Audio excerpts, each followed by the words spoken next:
ಹಿಡಿದು ಮೆಟ್ಲೆ ಹೊಡಿಬೇಕು ಅವ್ರನ್ನ. ಮೆಟ್ಲೆ ಹೊಡೆದ್ರು ಕಡಿಮೆನೇ ಐತಿ. ಹೇಳ್ಯಾರ ನಾನೇ ಹೇಳ್ಬೇಕು ಆ ಸುಳಿ ಮಕ್ಕಳಿಗೆ, ಮತ್ತೆ ಯಾರು ಹೇಳಕ್ ಸಾಧ್ಯ ಇಲ್ಲ.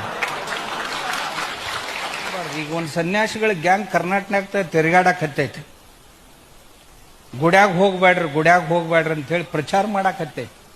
ಈಗ ಮೊನ್ನೆ ಮುಗೀತ ಅವ್ರದ್ದು, ಒಂದು ತಿಂಗಳೇನು 1.5 ತಿಂಗಳು ಮಾಡಿದ್ರಪ್ಪ.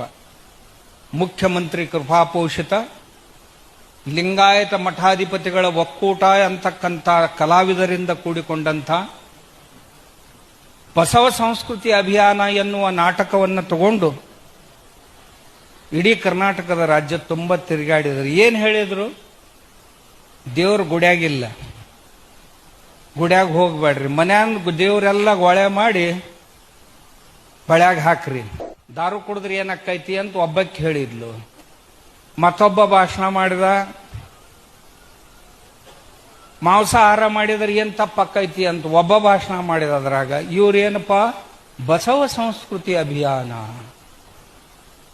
ಇನ್ನ ಬಾಳ ಐತಿ. ನಾ ಹೇಳಾಕತ್ತೀನಿ ಅಂದ್ರೆ ನಾಳೆ ಹೊತ್ತು ಮುಳುಗುತ್ತಾನ ಮುಗಿದಿಲ್ಲ. ಇದು ಹೇಳು ವೇಳೆನೂ ಅಲ್ಲ. ನಾ ಮತ್ತೊಮ್ಮೆ ಯಾವಾಗಾರ ಬಂದಾಗ ಹೇಳ್ತೀನಿ, ಅವ್ರನ್ನೂ ಕರ್ಕೊಂಡು ಬರ್ತೀನಿ, ಅವ್ರ ಮುಂದೆ ಕುಂದರ್ಸ್ಕೊಂಡ ಹೇಳ್ತೀನಿ. ಹೇಳ್ಯಾರ ನಾನೇ ಹೇಳ್ಬೇಕು ಆ ಸುಳಿ ಮಕ್ಕಳಿಗೆ, ಮತ್ತೆ ಯಾರು ಹೇಳಕ್ ಸಾಧ್ಯ ಇಲ್ಲ. ಹಿಡಿದು ಮೆಟ್ಲೆ ಹೊಡಿಬೇಕು ಅವ್ರನ್ನ. ಮೆಟ್ಲೆ ಹೊಡೆದ್ರು ಕಡಿಮೆನೇ ಐತಿ.